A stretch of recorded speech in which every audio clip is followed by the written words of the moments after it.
If you've ever wondered whether packing tape expires, this is for you, as well as helpful tips for storing to ensure it lasts as long as possible. Welcome to Hot Pawz Tape Tips. Tick-tock, has your packing tape already expired? Rummage through your junk drawer for me. Start with the drawer in the kitchen, probably the entire garage, the box in the closet, careful in the shed, and lastly, the bathroom. Find all your packing tape. Let's just make it all your tape, honestly. And find me the expiration date. Look at the packaging, the cardboard center for the expiration. There isn't one. So it doesn't expire? Well, no. Here's why.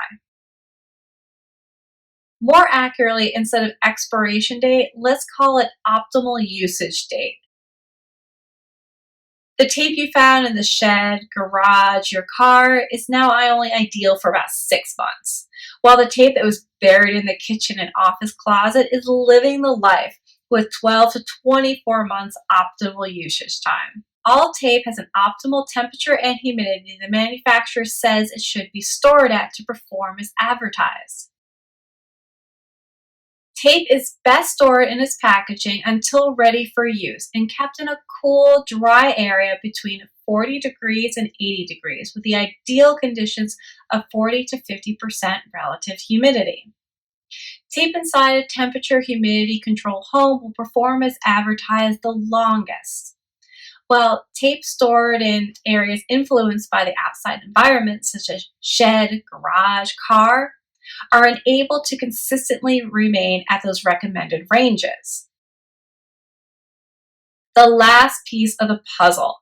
Packing tape should be kept away from direct sunlight. UV rays from the sun will degrade components in the tape quickly. This makes them dry and brittle. Storing packing tapes on a shelf or inside of a clear plastic container are susceptible to a shorter life, even though they are contained within a temperature and humidity controlled environment. With a strong love for visually stunning packing tapes, this is my final recommendation. If you ship regularly, use tapes and use it properly to secure the components from escaping during shipping. Love it, use it all up, and keep your tape supply fresh, which means 6 months to a year, max. If you don't regularly ship, write the purchase date on the corrugated interior, store in a non-transparent bin, and keep inside of your home or office. All tapes have a recommendation from manufacturers on how they should be stored. More than that, tape has a recommendation on how it should be used. Packing tape isn't a one-size-fits-all sealing solution. But more on that another time. Thank you for watching and subscribe for more tape tips.